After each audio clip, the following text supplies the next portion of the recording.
कविता अपने माता पिता की बहुत लाडली थी। 3 बड़े भाइयों की बहन थी। कोई भी चीज मांगने पर उसी वक्त सामने हाजिर हो जाती। पूरे घर में रौब था उसका। पूरे परिवार और नौकरों पर राजकुमारी की तरह हुक्म चलाती थी कविता। स्कूल में भी पूरा रौब था उसका। बड़े घर की लाडली जो थी वह, ऐसे ही उसने कॉलेज में दाखिला लिया। उसके ठाठ बाट, बड़ी गाड़ी में आना जाना, हर दिन नया फैशन देखकर हर कोई उससे दोस्ती करना चाहता था। थोड़े ही दिनों में उसके बहुत से दोस्त बन गए। पूरे कॉलेज में उसकी अपनी ही एक पहचान थी। इन दिनों उसके घर एक रिश्ता आया। खानदानी लोग थे और पापा की पुरानी जान पहचान थी उनके साथ। कविता के साथ कोई जबरदस्ती नहीं थी, पर कविता ने फिर भी हाँ कर दी, क्योंकि वह अपने परिवार से बहुत प्यार करती थी। वह जानती थी कि वे लोग उसका अच्छा ही सोचेंगे। लड़के का नाम राज था। राज काफी पढ़ा लिखा और समझदार लड़का था। ससुराल वाले भी बहुत अच्छे थे।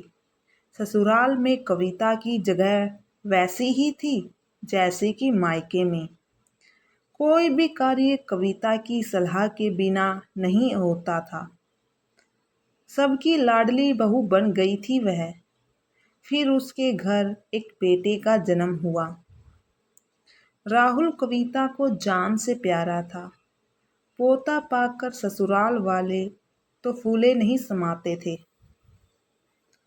कविता कभी कभी सोचती कि उसकी किस्मत कितनी अच्छी है।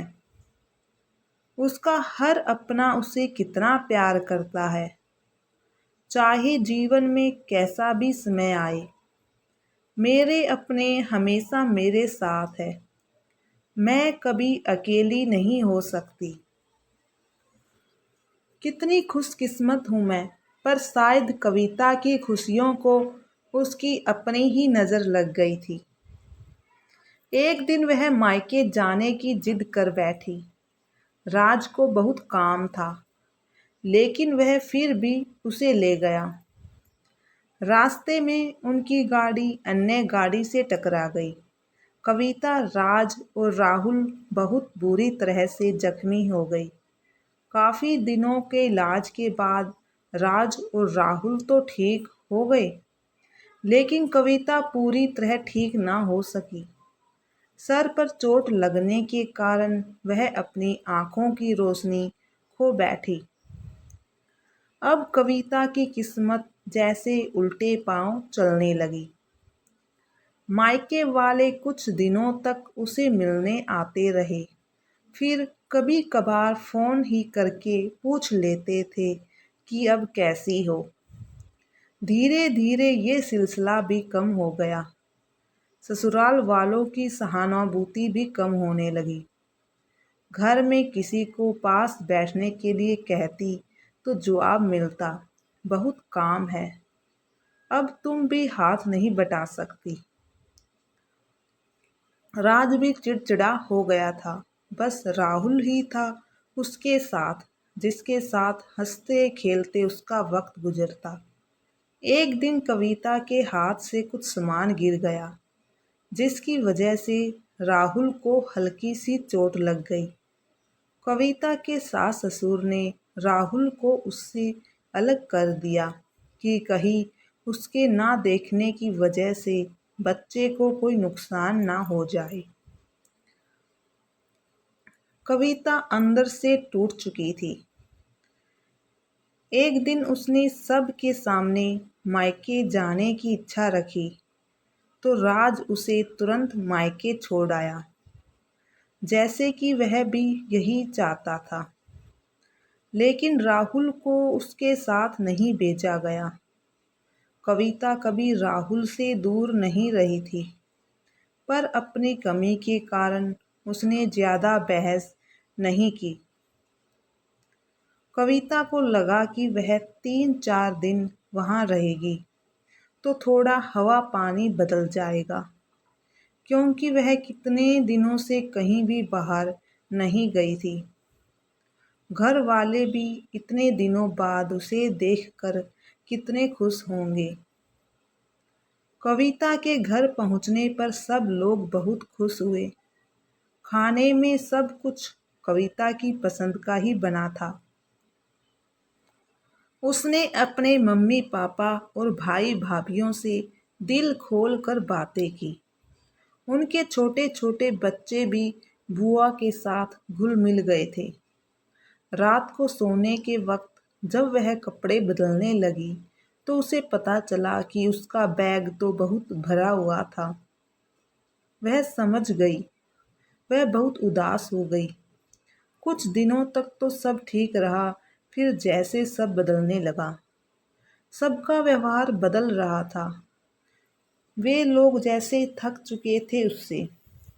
सब लोग घुमा फिरा कर पूछने लगे कि राज कब आ रहा है उसे ले जाने।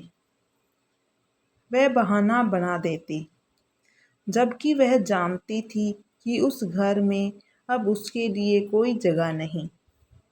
कविता से चलते वक्त कुछ ना कुछ नुकसान हो जाता।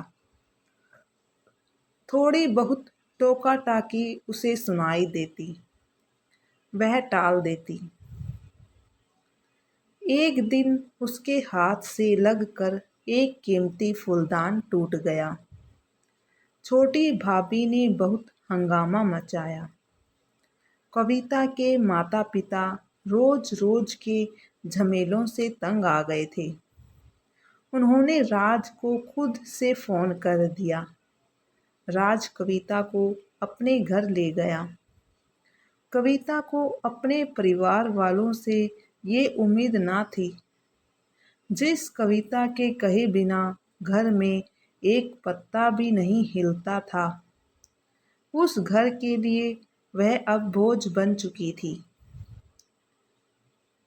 राज के साथ ससुराल आते वक्त वह बहुत खुश थी, क्योंकि वह अपने घर जा रही थी, अपने जिगर के टुकड़े राहुल के पास।